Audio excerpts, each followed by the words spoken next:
I raise rabbits for food, for meat, and it's very, very easy. They reproduce like rabbits, and it's a piece of cake, and I've got a bunch of scrap materials here, and I can make myself a rabbit tractor that will cut down on the food costs of raising these rabbits. If you feed your rabbits just pellets, they eat a lot of pellets. They go through them pretty quick, especially if you've got a bunch of bunnies. But if you can make a tractor and allow them to graze on the clovers and plantains and all the other weeds and stuff that's growing around in your property, it can cut down on food costs, and that's what we're going to do today.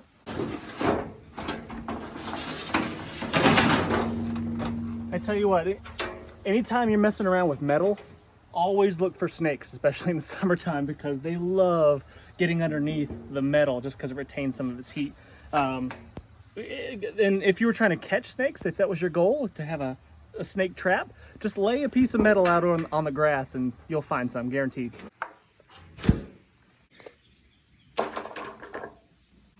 Now the first thing that we need to do is just decide how big to make this thing.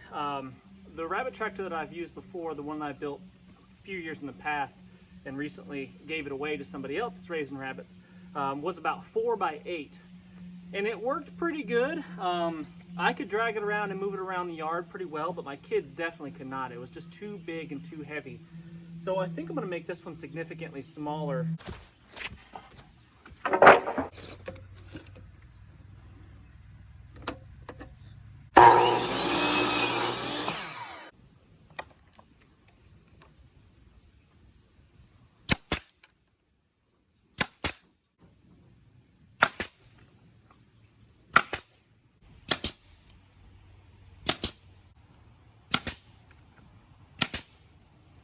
So I've gotten a lot better at planning ahead when doing projects like this and measuring things out and making sure I'm not making mistakes so I don't have to go back and recut things and remeasure and that kind of stuff.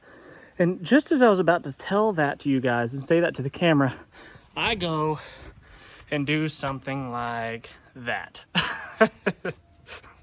I'm such an idiot.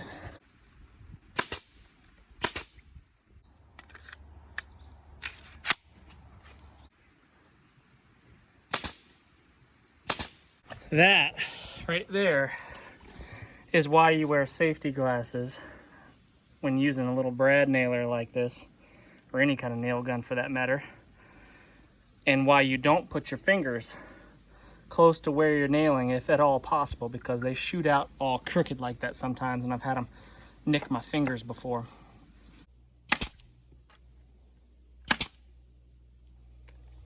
Now, I could easily spend all day doing some kind of a project like this and trying to make it perfect and getting all my joints flawless and square and true and all that, but it's just not worth my time. I've got other things to do, so I'm making this rabbit tractor good enough.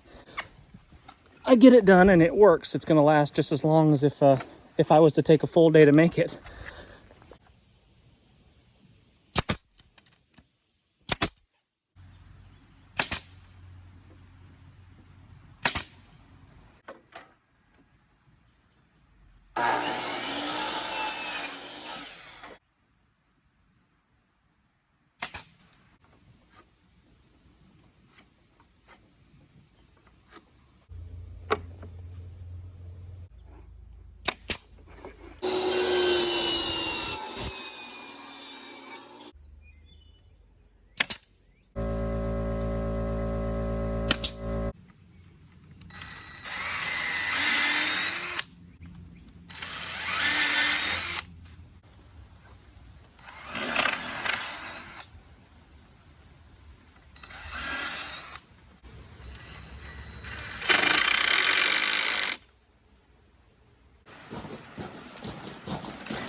Rain delay.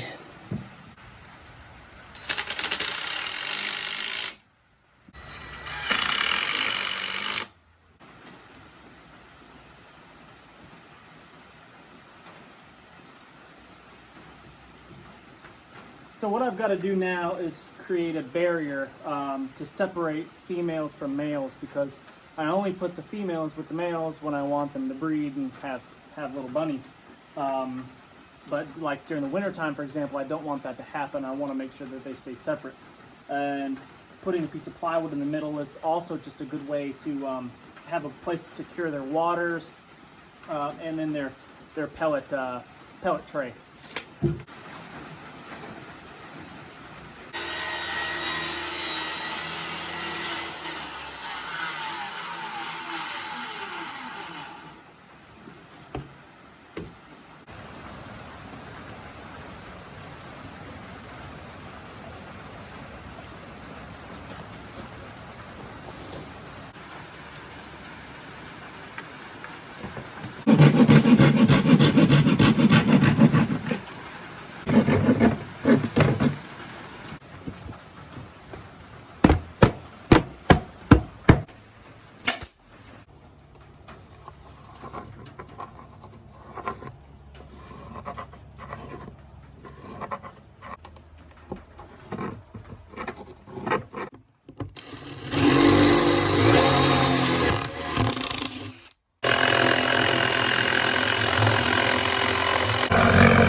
That's funny. This is a leftover roll from the last time I did this. And it ended up, I haven't cut it.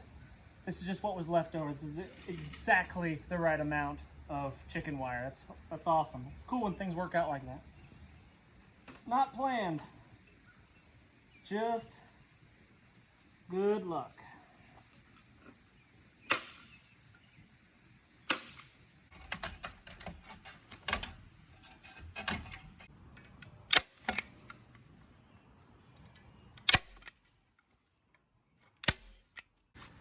So when you buy chicken wire, it comes in rolls like this, and it's wrapped up in a wire like this, just a single strand wire. And I always save this wire because inevitably holes are going to happen in your chicken wire, in your rabbit tractor, or what have you, especially in the floor where the rabbits like to dig and stuff. And this is an excellent way to patch it. So I always save these little pieces.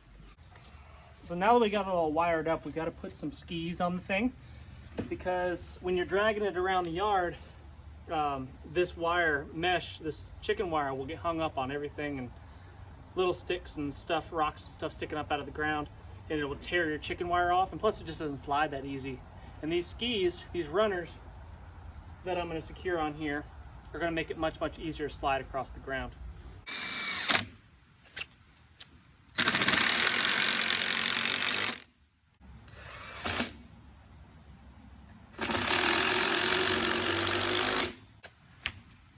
Very nice. Very sturdy. Perfect. Slides nice and easy. Now we just need to make a lid. Had to take a quick break. Every Monday, Wednesday, and Friday, I got some buddies that come over and we do a workout together, and today's was a good one. A lot of load carrying today. I ran with a 25 kilo plate on my back and did probably a total of, I don't know, not quite a mile, probably a little less than a mile, carrying that and doing some calisthenics and stuff with the plate. So it was a pretty good workout. But anyway, finishing up the door here, or the lid, I built this little frame that I'm going to attach the metal to. We've got to attach a couple hinges so we can lift the lid kind of in this fashion like that, and access the food and water, and just get the rabbits out when needed.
This one's named Floppy.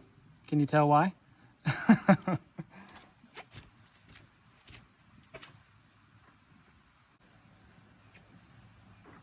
Go. And that's that. Well, rabbit tractor is finished. I'd say it took me, I don't know, maybe 3 hours or so, something like that. And now the rabbits are going to be, I think, much happier in this than in just their cage over there. I parked their cage over top of our compost pit, so they could poop right in it and just add to the compost. But in the meantime, when the grass is growing green and crazy like it is right now, might as well let them eat the clovers and grass and whatever they want. Let them forage and cut down on pellet costs. And then I'll put them together when I want them to breed and make little baby bunnies. Well, thanks a lot for tuning in, guys. Make sure you guys hit the thumbs up, and we'll see you on the next one.